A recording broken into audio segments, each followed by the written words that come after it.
It's now my great pleasure to welcome to the stage Joseph Healy, Ethnic Business Awards judge and co-founder of Judo Bank. Now, Judo Bank will be providing a $10,000 prize to each of our award category winners tonight. Please make him feel welcome.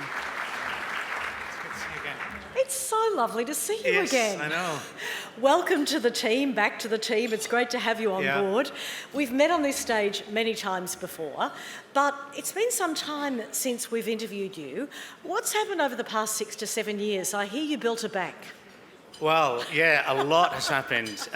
Together with a number of friends and colleagues, including my business partner, David Hornery, he's in the room somewhere, we decided to build a new bank in Australia in 2016. Well, we started working on it in 2016. Now, there hadn't been a new bank in Australia for close to 30-odd years. Wow. So this is innovation. And one of the key things about Judo Bank is that we're very focused on the small to mid-sized business economy. We're a very specialist bank.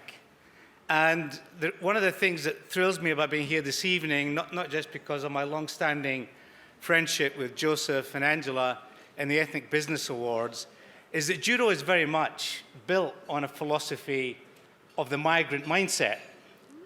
Because we started a business in a market that was dominated by giants, and most people would say, well, Australia doesn't need another bank.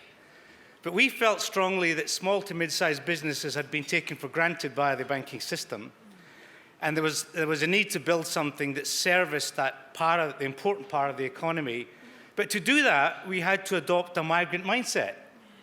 Because we had a very profitable banking system, a strong banking system, and to build something and succeed, you had to have all of the attributes that define what I think define a migrant. The hunger, the decisiveness, the resilience, the ambition, those characteristics that keep you focused on the vision of wanting to do better and build something that's going to make a difference. And that, in essence, is the story of Judo Bank.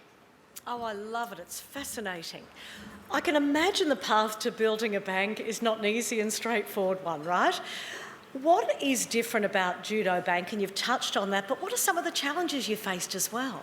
Well, I mean, as I said earlier, the banking system in our country is a very strong banking system. One of the strongest banking systems in the world, actually. But it's a banking system that had not served certain segments of the economy as well as it should have done.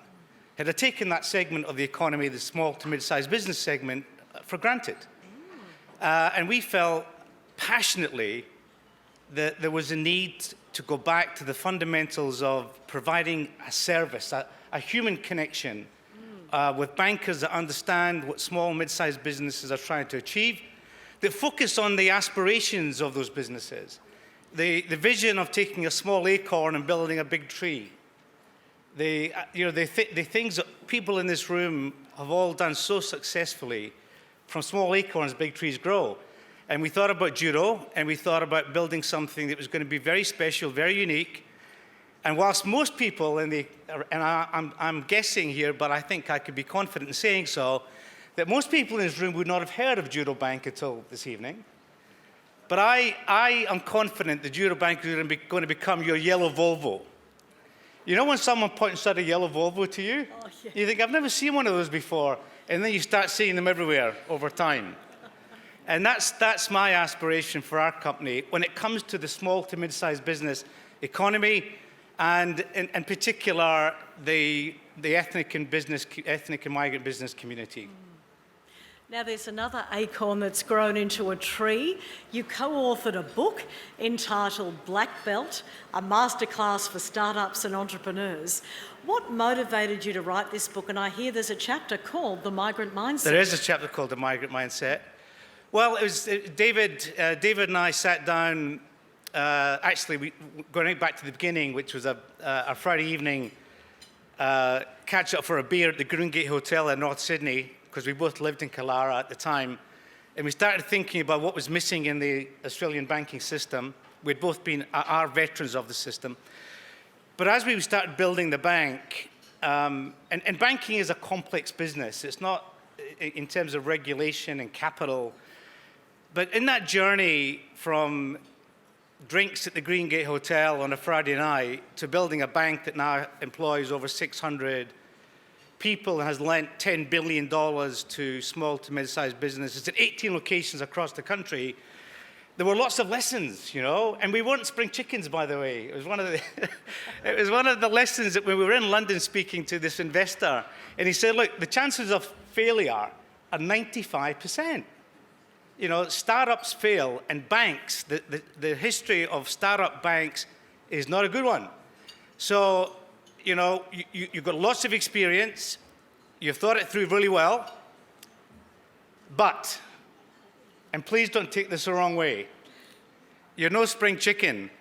There's got to be a better thing you could do with the next 10 years of your life than build a new bank, take the risk of failing and losing everything that you'd built up over, and I'm talking not just about me, but David and my colleagues, but we were passionate about this. And of course, in that journey from a PowerPoint through to a business that exists today that we see growing and growing and growing and becoming the yellow Volvo of the Australian banking system in the years to come, there were lots of lessons that we learned. And we felt that we should share those lessons, not just with, because the lessons are universal lessons, we should share them with businesses, and particularly businesses such as those in this room, of the things that we got right and the things that we got wrong, the lessons that we learned, which are universal lessons, they're not just banking lessons. So we decided to write a book called Black Belt, a masterclass for startups and entrepreneurs. Highly recommended book, by the way. Joseph, congratulations on your reinvention. You are certainly not too old to start this. I think bravo to you. And thank you for your support of the Ethnic Business Awards. Joseph Healy. Great pleasure. Thank you. Lovely to see you again.